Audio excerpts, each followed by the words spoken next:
Meus irmãos e minhas irmãs, paz e bem. Na antífona de entrada de hoje, vós nos resgatastes, Senhor, pelo vosso sangue, de todas as raças, línguas, povos e nações, e fizeste de nós um reino e sacerdotes para o nosso Deus. Aleluia. O sangue de Cristo que nos salva nos constitui em um único povo, independentemente da nossa pertença cultural, da nossa condição social. Somos irmanados em torno de um único Senhor, somos constituídos em um reino, em um povo sacerdotal. Hoje, na leitura, nós vemos que Paulo continua em Corinto, e é um momento belo da história de Paulo. Este Paulo que no caminho de Damasco escutou aquela voz, teve aquela experiência mística. Parece que por tanto tempo o Senhor está silenciado. Sabe que na vida de muitos místicos acontece isso? Que tem uma experiência de encontro com Deus que transforma a vida, depois vive um tempo de silêncio e depois pode voltar ou não, mas pode voltar até com muita intensidade essa experiência de proximidade com o Senhor. De fato, hoje nós temos um momento para Paulo, que é um momento vocacional, que é uma confirmação. O Senhor vai dizer para ele em uma visão: não tenhas medo. Esta é a expressão vocacional mais recorrente no Antigo Testamento. Deus, quando chama uma pessoa, diz: não tenhas medo. Mas aqui é o próprio Senhor Jesus. É Deus, o Deus que se encarna, que se revela, com quem Paulo não teve encontro nessa terra com Jesus, mas com o Cristo ressuscitado no caminho de Damasco.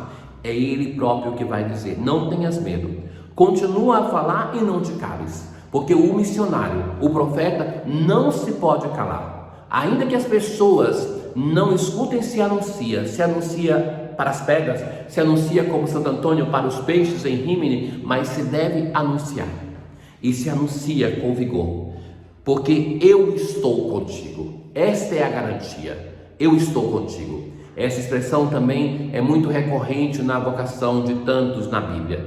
É a garantia única. Deus não promete outra coisa, mas Ele promete a sua presença, que vai atuar na vida daquele que é enviado.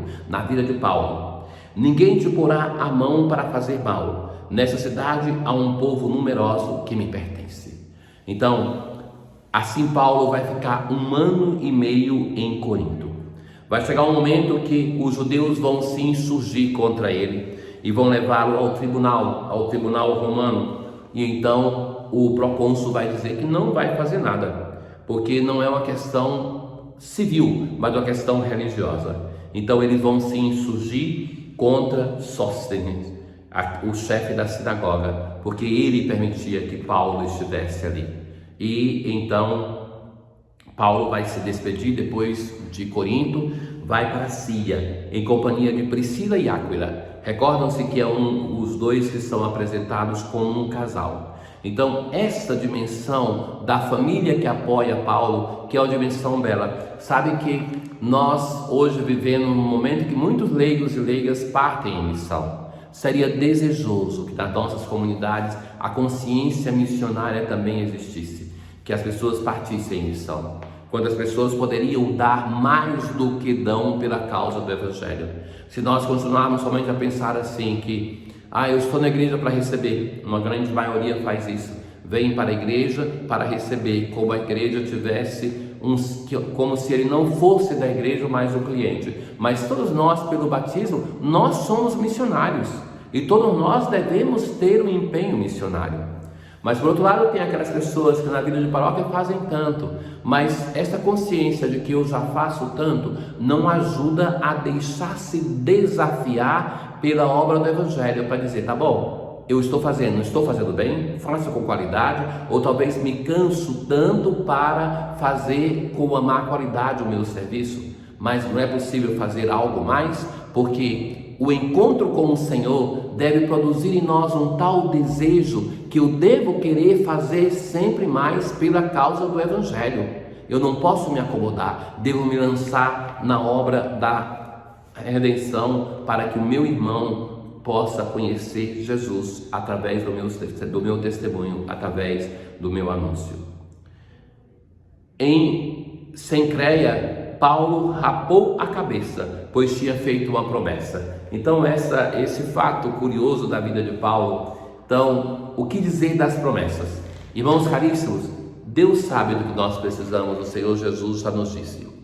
Mas a promessa serve muito mais para nós, para nos recordarmos de um empenho com o Senhor. Não se sabe qual foi o motivo da promessa de Paulo.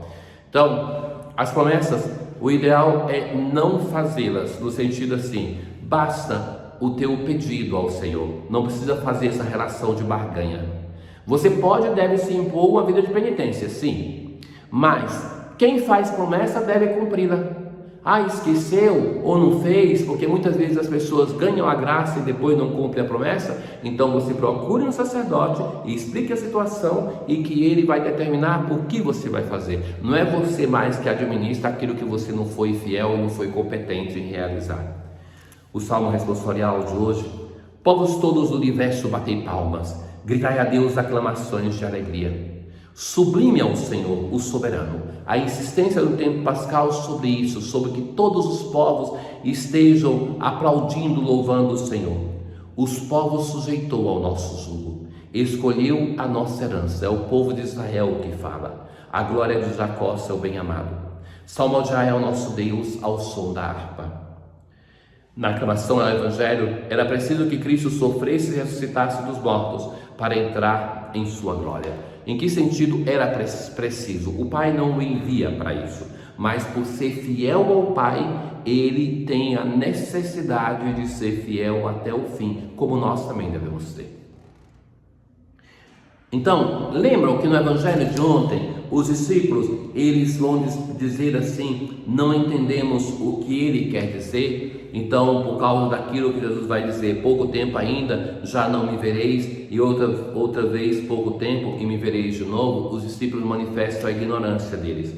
Então, hoje, Jesus vai esclarecer, vai responder a esta questão. Vós chorareis e vos lamentareis, mas o mundo se alegrará.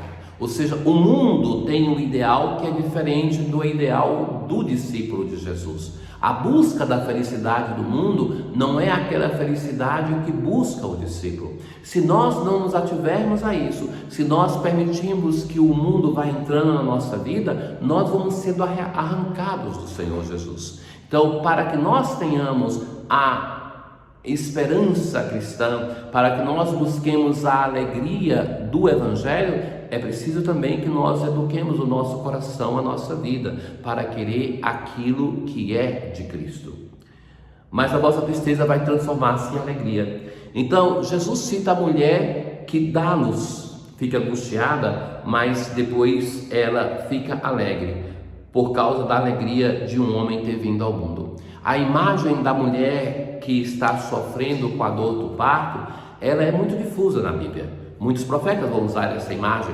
Nós também encontramos, lembra da mulher do Apocalipse que está para dar a luz e o dragão que está ali esperando ela dar a luz para pegar o seu filho? Essa mulher é a igreja que dá a luz, que anuncia o seu Senhor e Salvador. Mas também nós temos do apóstolo Paulo que a criação inteira geme, sofre em dores de parto. Então essa imagem do dar a luz, ela é muito significativa para falar da nossa situação, porque uma mulher, para chegar à alegria do parto, ela tem que fazer o percurso da gravidez e passar pelas dores do parto. Uma grande dor, como narram as mulheres, que se torna depois uma grande alegria. Então, nascido o filho, aquela dor ela é esquecida, porque é o filho que é o motivo da alegria, uma alegria maior do que a dor. Então, Jesus também vai dizer: também vós agora sentis tristeza, mas eu hei de ver-vos novamente, e o vosso coração se alegrará, e ninguém vos poderá tirar a vossa alegria. Então, a tristeza dos apóstolos agora, o que é? Jesus está se despedindo. Ele já falou para os apóstolos, está chegando a sua morte, é essa a tristeza, mas eles vão se alegrar com a ressurreição. Depois vão se entristecer também com a partida do Senhor para o Pai, com a ascensão. Mas que isso vale para nós hoje. As tristezas dessa vida não tem nenhuma comparação com a alegria que há de vir. Então nós esperamos, somos cristãos, não por causa da tristeza e do sofrimento, mas porque temos certeza de uma alegria que virá. Naquele momento, como os discípulos, nós não teremos mais perguntas, mas nós teremos a plena resposta, que é o Senhor. Tenham todos um bom dia. Ó Deus, fazei que a pregação do Evangelho por toda a terra realize o que prometestes ao glorificar o vosso Verbo, para que possamos alcançar, vivendo plenamente como filhos e filhos, o que foi anunciado pela vossa palavra. O Senhor esteja convosco, Ele está no meio de nós. Abençoe-vos o Deus Todo-Poderoso, o Pai, o Filho e o Espírito Santo. Paz.